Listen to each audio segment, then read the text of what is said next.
Этот миф начался с непроявленной фотопленки, найденной полицией после облавы на подозрительную квартиру в городе Джоплине, штат Миссури. 12 апреля 1933 года соседи услышали короткую автоматную очередь, раздавшуюся из гаража одного из домов. Потом все стихло, но кто-то на всякий случай сообщил в полицию. Поскольку сухой закон только начали отменять, уже разрешили пиво, но полной отмены не произойдет еще до конца года. Полиция решила проверить, не скрываются ли в квартире над гаражом бутлегеры. Приехали 5 полицейских на 2 машинах. Никакого ОМОНа, никаких касок и счетов. 5 парней с пистолетами, прошедших несколько недель подготовки, после которых они были вполне квалифицированы вдвоем скрутить пьяного. Они подъехали, припарковались, вышли и открыто пошли к дому. Их встретил выстрел из дробовика, уложивший одного из полицейских насмерть. Остальные начали прятаться и отстреливаться. Они совершенно не были готовы идти на штурм и вообще не ожидали такого развития событий. И они точно не ожидали, что им повезет нарваться на знаменитую банду Бэрроу, за которой который год гонялась полиция 5 штатов. Те самые Бонни и Клайд с подельниками.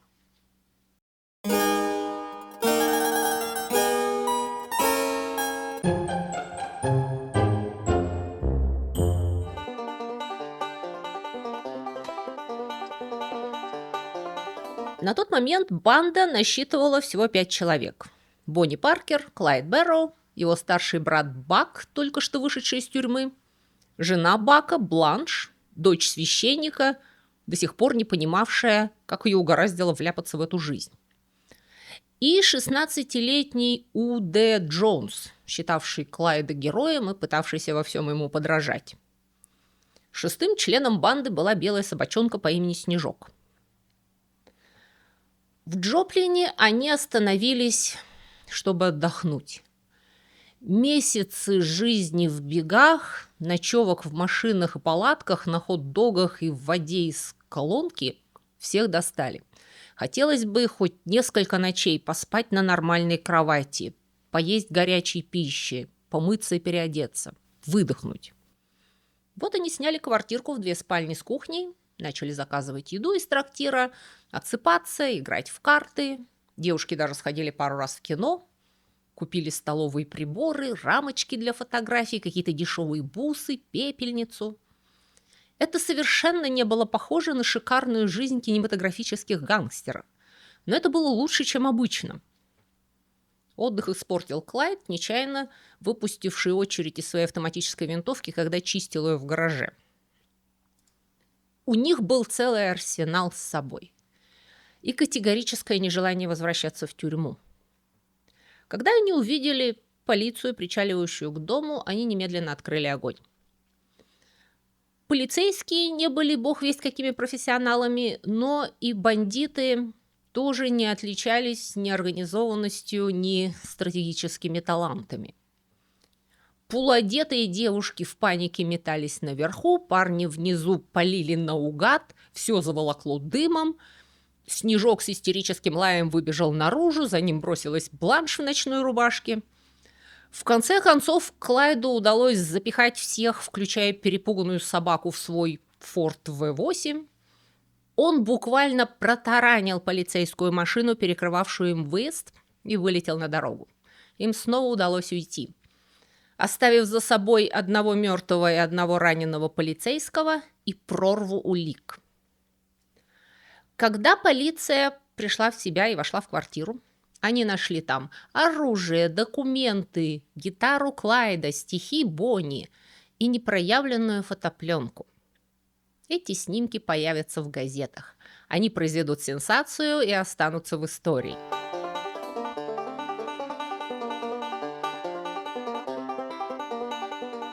Американским газетам и журналам времен Великой депрессии требовалось хорошенько постараться, чтобы оставаться на плаву. Их покупателями была массовая публика, простые люди, у которых было мало денег, мало надежд на будущее и огромное желание хоть на миг вырваться из серых будней. Никому не хотелось читать о реальности, все были сыты ей по горло. Все любили героев. равно положительных и отрицательных, реальных и выдуманных. Чарльз Лимберг и Флэш Гордон, Тарзан и Амелия Экхарт. Персонажи меньшего калибра не окупались, только супергерои и их невероятные приключения. И Бонни и Клайд стали культурным мифом почти сразу, потому что в их истории идеально совпали криминал, любовь, автомобили, свобода и экономический крах. Юные любовники, бросившие вызов миру наживы, или кровожадные психопаты, прокладывающие дорогу в ад. В любом случае им приписывали почти сверхчеловеческие черты. И всегда исключительный вкус. Элегантная мода начала 30-х, непременная часть их мифа. Они красивые, во-первых, и трагические, во-вторых. И свободолюбивые. Жили по своим правилам, умерли вместе. Кино закрепило этот образ. От декоративного оскароносного фильма 1967 года с Фэй Данауэй и Уорреном Битти до сравнительно нового и мрачного «Дорожного патруля» 2013 года. Первый романтизирует их в положительном смысле, второй же романтизирует их не меньше в отрицательном. Но оба фильма, так же как и многочисленные песни и мюзиклы, оставляли за кадром то, как они голодали, как воровали по мелочи, только чтоб хватило на еду, месяцами спали на земле под открытым небом, как их не щадили пули, их более отчаяние загнанных зверей, полнейшая безнадега и очень короткая жизнь. Глубоко негламурная реальность этой инстаграмной картинки. Картинки, случайно созданные ими, когда они, дурачась, позировали с друзьями напротив угнанного автомобиля. Особенно шокировали изображение Бонни с револьвером и с сигарой во рту. Эта хрупкая девушка, с детства мечтавшая стать артисткой, стала олицетворением нездоровых фантазий миллионов ее сверстниц. Из хорошей девочки, связавшейся с хулиганом, чем она, скорее всего, и была. Бонни Паркер стала героиней с большой буквы. Ее стали называть преступным мозгом организации, своими темными чарами, превратившей Клайда из шалопая в беспредельщика. Роковая женщина, жестокая и развращенная. Она превращается в модную икону, в штамп, в клише гангстерских боевиков.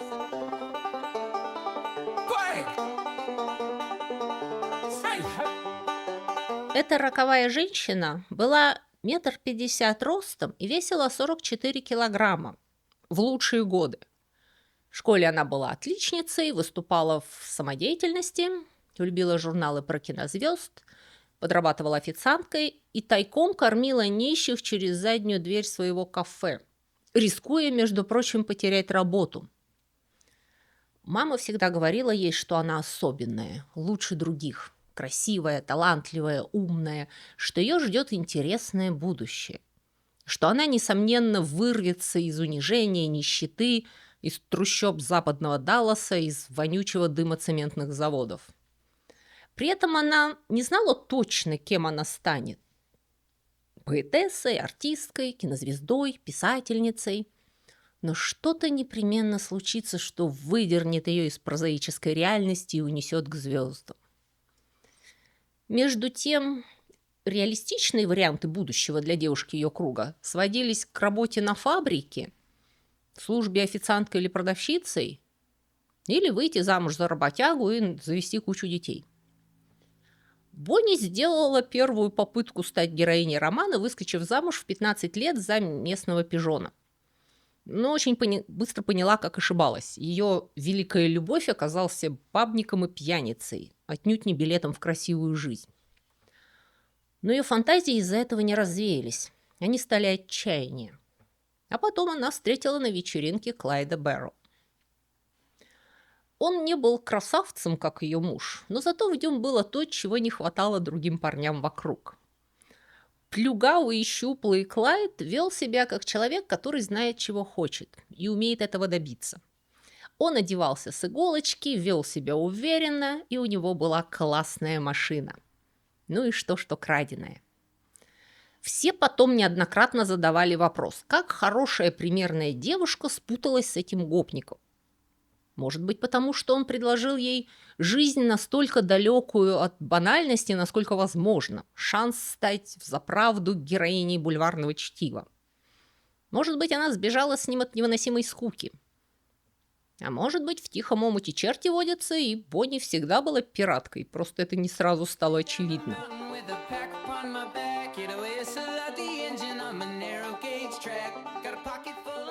К тому моменту, когда Клайд встретил Бонни, он уже был отпетым налетчиком. Ничего глобального и ужасного, упаси бог, он грабил маленькие магазинчики, угонял машины и все сильнее злился на мир, в котором ему не было места. Клайд тоже был продуктом трущоб Далласа. Его семья была в еще более отчаянном положении, чем у Бонни. Но сам город с его кинотеатрами, магазинами, катками, небоскребами ослеплял его. Он хотел быть музыкантом, хорошо играл на гитаре, а потом и на саксофоне, пел, легко заводил друзей, любил хорошо одеваться, форсить перед девушками, прогуливал уроки, чтобы ездить в центр и глазеть там на витрины, на шикарные машины и их пассажиров. Ему было к чему стремиться. После школы Клайд для начала попробовал честно зарабатывать себе на жизнь. Но честный труд не оправдывал себя. Хороший костюм мог стоить $20, саксофон примерно вдвое дороже, а Клайду платили $18 в неделю. Он мог позволить себе дешевый билет в кино, но не жизнь, которую показывали на экране.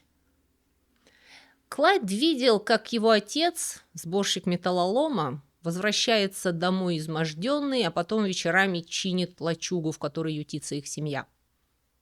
Именно таким виделось Клайду его честное будущее. Тяжелая работа на износ. Это не вдохновляло. Некоторые ребята вокруг него отказались мириться с нищетой и начинали переступать закон. Они не были криминальными авторитетами, так подворовывали по мелочи, чтобы хватило на прокатить девушку на автобусе, на чистую рубашку или кино. Клайд начал свою преступную деятельность с воровства кур. Съел, и улика исчезла. Спустя какое-то время Клайда с братом Баком арестовали с грузовиком ворованных индеек. Бак взял на себя ответственность и провел около недели в тюрьме. Клайд смог отвертеться. Между тем настал 1929 год, рухнул фондовый рынок, и страна покатилась в Великую депрессию. Преимущество таких семей, как Бэрроу, было в том, что они уже были на самом дне. У них не было ни акций, ни облигаций, ни банковских сбережений, которые их можно было бы потерять. Но честной работы вокруг не стало. И Клайд переходит к более прибыльному делу – угону автомобилей. Украденные машины можно было перегнать через границу штата в Оклахому и продать скупщикам, которые перекрашивали их и перепродавали. Хорошая угнанная машина могла принести Клайду $100 или больше. Он начал одеваться лучше. На короткое время, в ноябре 1929-го, семья решила, что, по крайней мере, старший Бак исправится. У него появилась девушка, Бланш Кэллоуэй, дочь проповедника из Оклахомы. Все уже понадеялись, что Бланш наставит его на путь истинный. Но тут братьев поймали с поличным. Точнее, поймали Бака, Клайду опять удалось сбежать. Они втроем с еще одним приятелем вломились в дом и попытались увести небольшой сейф. Их заметила патрульная машина, Бака слегка подстрелили в ногу и арестовали. Он получил 4 года. Семья надеялась, что это приключение заставит Клайда пересмотреть свою жизнь. Но Клайд не собирался раскаиваться. На вечеринке 5 января он встретил хорошенькую рыженькую девушку по имени Бонни Паркер. Ей было 19, ему 20. Им оставалось жить 3,5 года.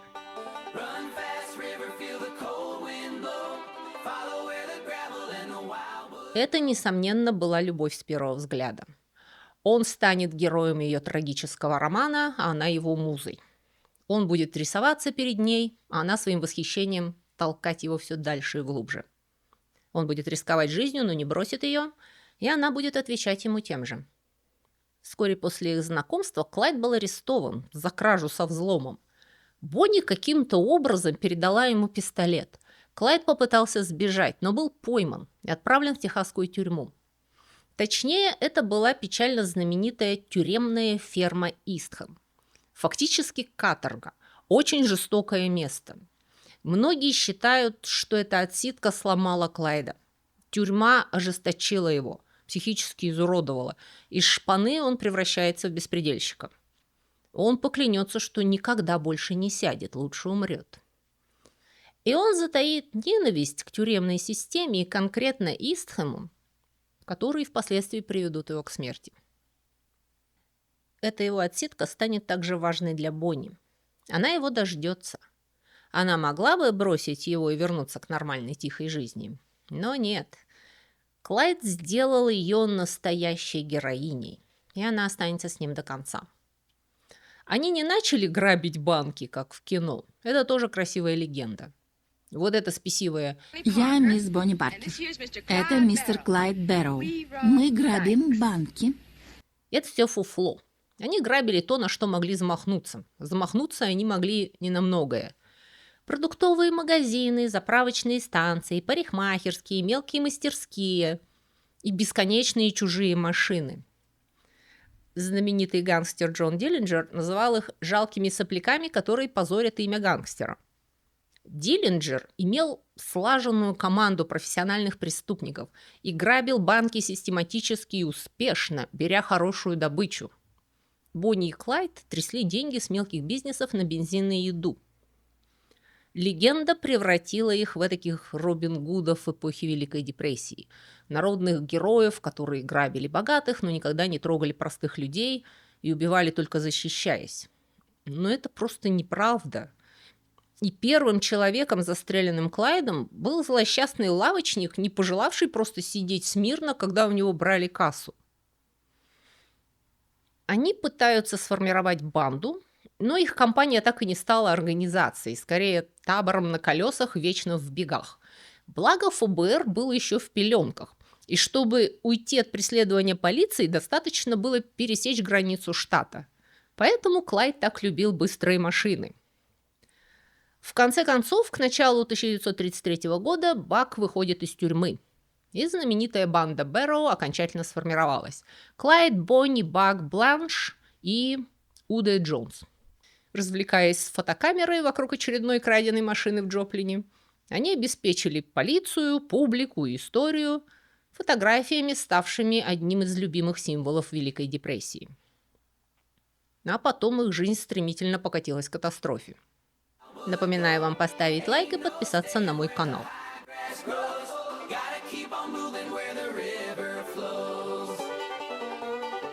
Ночью 10 июня 1933 года Клайд, несшийся со скоростью 70 миль в час, не заметил знак объезда, пробил заграждение и вылетел в реку. Машина перевернулась, к месту крушения сбежались местные, Клайда и Джонса вытащили слегка помятыми, а Бонни находят с правой ногой с залитой кислотой из разбитого аккумулятора. Ожог был страшным. Ее несут в ближайший дом, засыпают рану содой. Но когда хозяева предлагают вызвать врача, Клайд отказывается. Если она умрет, значит умрет, отрезал он. За пару месяцев с момента опубликования их фотографий они стали звездами. Несмотря на их жалкое состояние, их узнали. Кто-то сообщает шерифу, и начинается кошмарный кровавый хаос их двухлетнего бегства. Когда Бланш впервые увидела Бонни после аварии, она была уверена, что та не доживет до утра. Между тем, полиция у них на хвосте. Их жизнь и до этого не отличалась гламурностью. Но теперь это сплошные панические попытки скрыться с тяжелой больной на руках, которая едва выживает на лауданами барбитуратах. Бинты, мази, гнойные коросты, лихорадочные поиски денег на еду. Они непрерывно грызутся между собой, потому что нервы у всех на пределе. И, честно говоря, Бак и Бланш вообще хотят отстраниться от этого безумия, пока не поздно. Но такое впечатление, что уже поздно. Их периодически обнаруживают, и случаются перестрелки. Им удается уйти, но отнюдь не невредимыми, они регулярно получают ранения. Они бегают кругами по Техасу, Оклахоме, Нью-Мексико, Миссури, Арканзасу, Айове, Иллинойсу и Канзасу, как загнанные зайцы, оставляя за собой дорогу из окровавленных бинтов. В прямом смысле слова, их по ним находят. Однажды они попытаются их сжечь, но безуспешно. И местный мальчишка обнаружит костер с обугленными окровавленными тряпками и сообщит шерифу. И их снова найдут. Наконец, 19 июля 1933 года разражается катастрофа. Они проезжали Плат-Сити, Миссури, и решили остановиться на ночь в домиках для туристов при таверне Red Crown. Поскольку Клайд, Бонни и Бак были личностями приметными и известными, большая часть контактов с окружающим миром выпадала на Бланш. Именно она явилась в офис и попросила снять домики на ночь. Как обычно, они сразу совершили несколько ошибок. Во-первых, Бланш рассекала в брюках, причем в настоящих галифе, которые произвели такое впечатление на местных обывателей, что несколько человек вспоминали Бланш еще десятилетия спустя. Во-вторых, она заплатила $4 за домик мелочью. Награбленный из автоматов жвачка – это их типичная добыча. А в-третьих, банда Бэрроу не учла интересной детали, что таверна Red Crown была традиционным местом встреч городских полицейских и дорожного патруля штата. Короче, через день поутру к ним в дверь постучал шериф с отрядом. Опять завязывается хаотичная перестрелка, в результате которой Бак получает страшную рану головы. Бланш помогла Клайду затащить Бака в машину, она закрывала Бака своим телом, пока их машина пробивалась через шквальный огонь. Одна из пуль разнесла вдребезги заднее стекло, и осколки вонзились в оба глаза Бланш. Клайд умудрился вывести машину из-под огня, им снова удалось уйти, но какой ценой? Бак то приходил в сознание, то снова отключался, он был явно обречен. У Бланш в левом глазу торчал крупный осколок стекла, они пытались вытащить его пинцетом, но не смогли. Джонс получил в перестрелке несколько мелких ран, и Бонни все еще была в ужасном состоянии. Они купили бинты, меркурохром, перекись водорода и аспирин. Это было все, чем они могли лечить своих раненых. Наконец они нашли тихое место для стоянки – Дексфилд-парк. Когда-то это было популярное место отдыха. Там были аттракционы, спортивные площадки, танцевальный зал, бассейн и множество полянок для пикников. Но из-за Великой депрессии почти ни у кого не было денег, чтобы заплатить за вход. И в начале 1933-го парк официально закрылся. Вот там-то они и укрылись. Их состояние, физическое и психологическое, было совершенно аховым. Клайд и Джонс даже выкопали могилу для Бака. Но день шел за днем, а он все не умирал. Между тем, их местоположение было обнаружено. И чтобы атаковать эту страшную банду доходяг, с округи стянулись все, кому не лень. Шериф со своими людьми, местные с ружьями, полиция из соседнего большого города. 50 человек, часть из них выпивши. 24 июля банда Бэрроу снова приняла бой. Их окружили на рассвете, и началась беспорядочная стрельба из автоматических винтовок. Джонса и Клайда быстро ранили, их машины были буквально изрешечены пулями. Клайд оказался перед ужасным выбором. Бак не мог ходить, Бланш тоже еле двигалась. Чтобы иметь хоть малейший шанс спасти Бонни, Клайду пришлось бросить брата. Бланш осталась с Баком там, где он упал. Пока Клайд с Бонни на руках и Джонс уходили, они отстреливались, но в конце концов сдались. 29 июля 1933 года Бак Бэрроу скончался от ран в тюремной больнице. Бюро расследований штата Айова вело поиски по всему штату с самолетами, пытаясь обнаружить Клайда, Бонни и Джонса. Они их так и не нашли. Клайд, Бонни и Джонс бегут из Айовы на запад. Любой полицейский с глазами без труда бы их опознал. Бонни была покалечена, простреленная левая рука Клайда беспомощно висела, и все трое были завернуты в простыни, поскольку одежда, в которой была на них, была настолько залита кровью, что ее пришлось выбросить.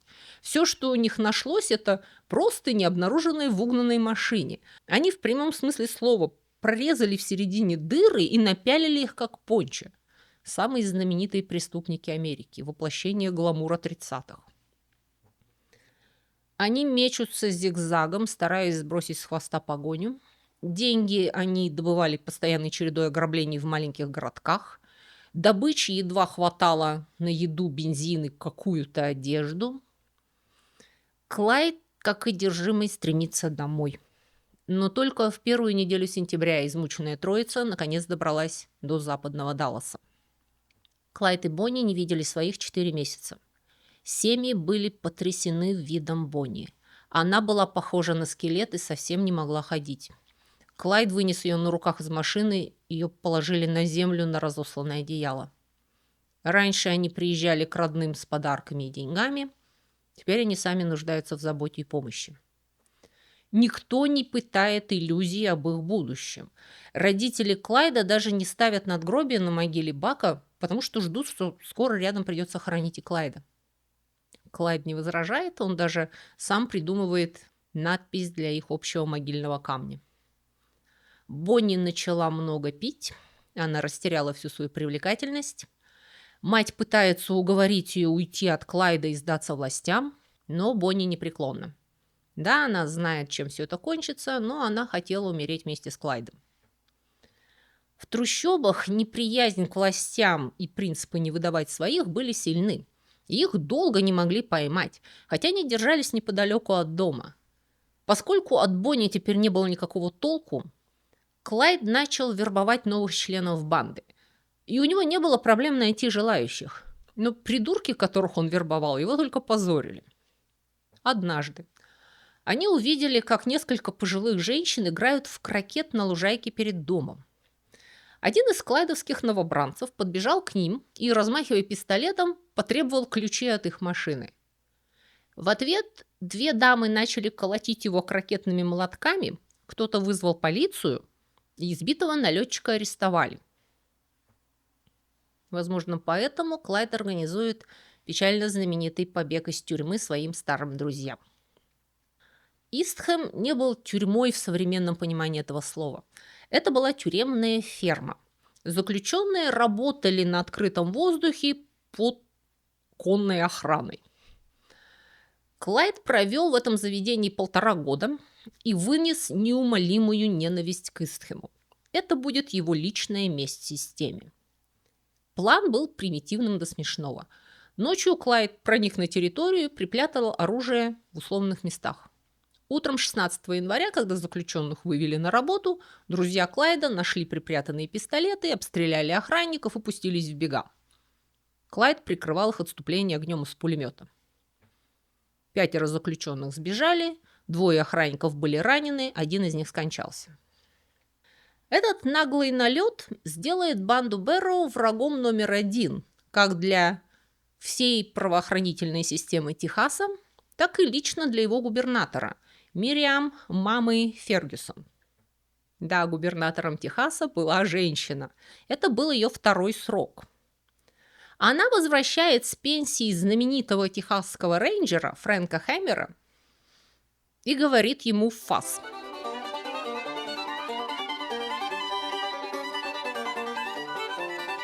Если выбирать, кто в этой истории был настоящим убийцей-социопатом, то у меня лично сомнений нет.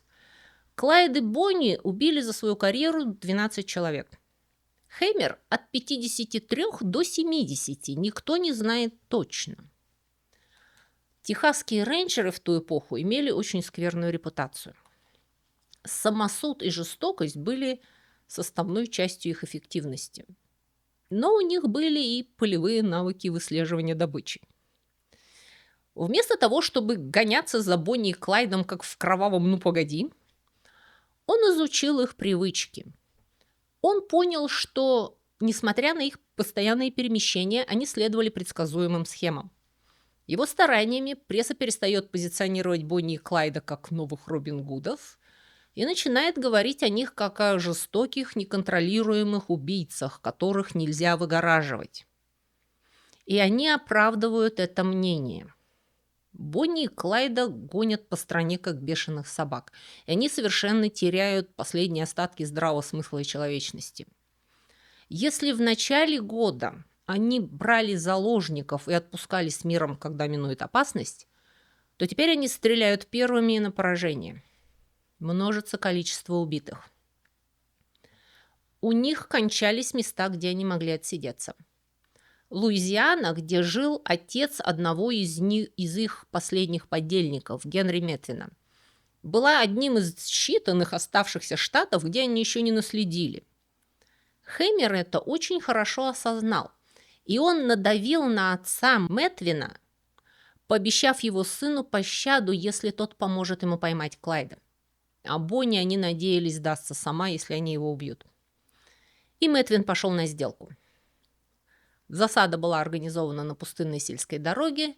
Грузовик, принадлежавший Метвину-старшему, оставили на обочине со снятым колесом. Они надеялись, что Клайд притормозит, когда узнает машину.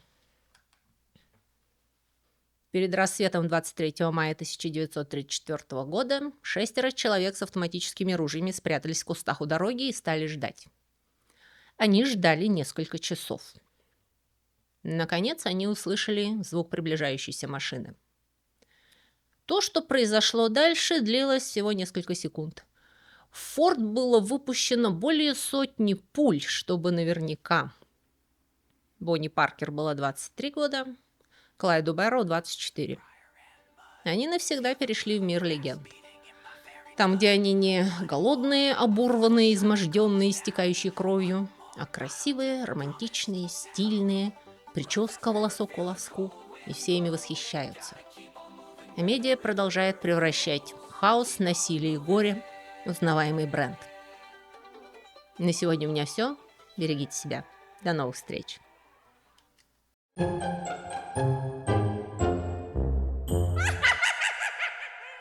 Друзья мои, если вы хотели бы больше и чаще узнавать интересные, забавные и шокирующие факты, касающиеся истории и культуры, и особенно истории бескультурья, то вы можете подписаться на мой блог на Бусти или на Патреоне.